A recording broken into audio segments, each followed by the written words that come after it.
देखो बेटा, बहुत लोग मुझसे आकर कहते हैं महाराज जी, हम रोज हनुमान चालीसा पढ़ते हैं पर जीवन में वैसा फल नहीं मिल रहा जैसा सुनते हैं कि दूसरों को मिल जाता है। तो मैं उनसे एक ही बात पूछता हूँ, तुम पढ़ते कैसे हो? केवल शब्द पढ़ लेना और साधना करना दोनों अलग बातें हैं। चालीसा केवल चौपाइयों का संग्रह नहीं है, वो एक जीवंत साधना है। अगर विधि से की जाए तो जीवन बदल देती है।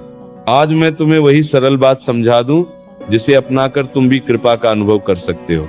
एक, सबसे पहले संकल्प। जब तक मन भटका हुआ है, पाठ केवल शब्द है, और जब मन समर्पित हो जाए वही शब्द मंत्र बन जाते हैं। बैठने से पहले 2 मिनट आंख बंद करो, गहरी सांस लो और भीतर कहो, हे पवन पुत्र, मैं अपनी सारी चिंता आपके चरणों में रखता हूं। आज का यह पाठ मैं केवल लाभ के लिए नहीं, आपकी भक्ति के लिए कर रहा हूं। जो भूले हुई हो क्षमा करना। बस इतना भाव सच्चे मन से आ जाए तो आदि साधना वहीं पूर्ण हो जाती है। 2, समय का नियम। साधना का सबसे उत्तम समय ब्रह्म मुहूर्त है, सूर्योदय से पहले का शांत समय। उस समय वातावरण निर्मल होता है, मन भी शांत रहता है। यदि वो संभव न हो तो सुबह सूर्योदय के बाद या सूर्यास्त के समय भी कर सकते हो।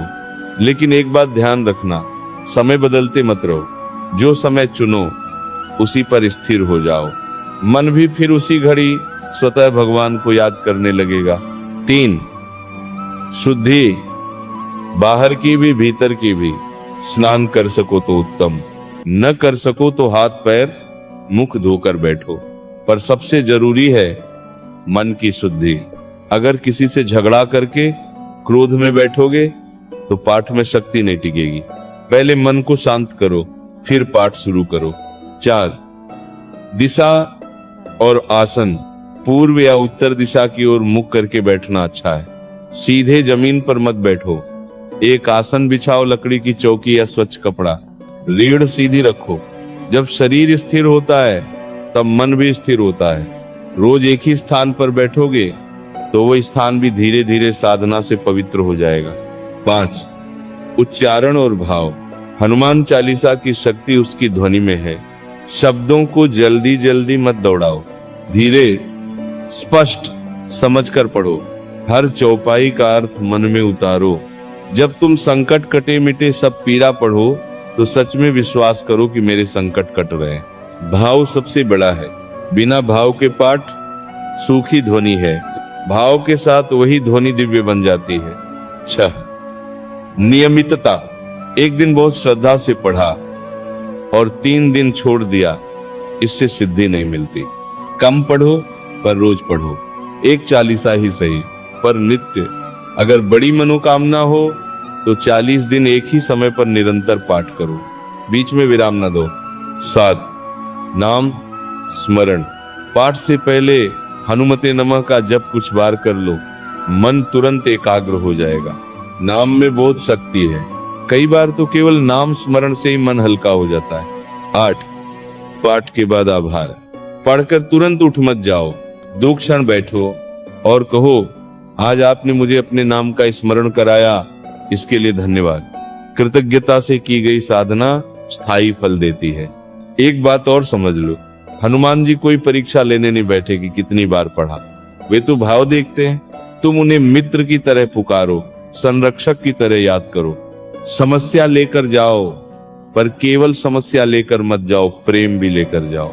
जब चालीसा उपाय नहीं उपासना बन जाती है, तभी जीवन में वास्तविक परिवर्तन शुरू होता है। धीरे धीरे तुम देखोगे मन का डर कम हो रहा है, क्रोध घट रहा है, निर्णय शक्ति बढ़ रही और भीतर एक अदृश्य साहस जाग रहा है।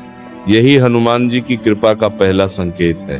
बेटा, चमत्कार बाहर से कम भीतर से शुरू होता है। भीतर बदल जाओगे तो परिस्थिति भी बदलने लगेगी। बस नियम, श्रद्धा और सरल हृदय रखो, बाकी सब वे स्वयं संभाल लेंगे। और बेटा, एक गहरी बात और समझ लो, कई लोग चालीसा पढ़ते समय गिनती पर ध्यान रखते हैं, आज 11 बार, आज 21 बार, पर मैं कहता हूं पहले एक बार ऐसे पढ़ो कि मन रो पड़े।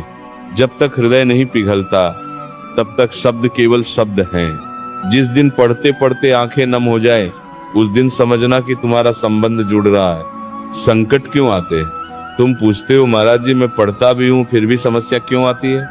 सुनो, साधना का अर्थ यह नहीं कि जीवन में परीक्षा नहीं आएगी। साधना का अर्थ है परीक्षा में तुम टूटोगे नहीं। हनुमान जी की कृपा यह नहीं कि तूफान नहीं आएगा, उनकी कृपा यह है कि तुम तूफान में भी स्थिर रहोगे। चालीसा को जीना सीखो, केवल पाठ मत करो, जीवन में उतारो। जब बुद्धिहीन तनु जानी के पढ़ो तो सच में विनम्र बनो। जब बल बुद्धि विद्या देहु मोहि पढ़ो तो अपने कर्म भी शुद्ध करो। यदि व्यवहार नहीं बदला तो पाठ अधूरा है। हनुमान जी ब्रह्मचारी हैं, संयम सिखाते हैं। रामदूत हैं, सेवा सिखाते हैं। संकट मोचन है, साहस सिखाते हैं। जो उनके गुणों को अपनाता है वही उनकी कृपा का पात्र बनता है। क्रोध, ईर्ष्या और अहंकार छोड़ो। चालीसा पढ़कर भी अगर मन में द्वेष है तो साधना आगे नहीं बढ़ेगी। किसी से बदला लेने की भावना लेकर पाठ मत करो। हनुमान जी न्याय करते हैं, प्रतिशोध नहीं सिखाते। तुम बस सच्चे रहो। जो अन्याय है उसका फल समय देगा। एक गुप्त बात, कभी कभी अकेले में बैठकर केवल राम नाम जपो।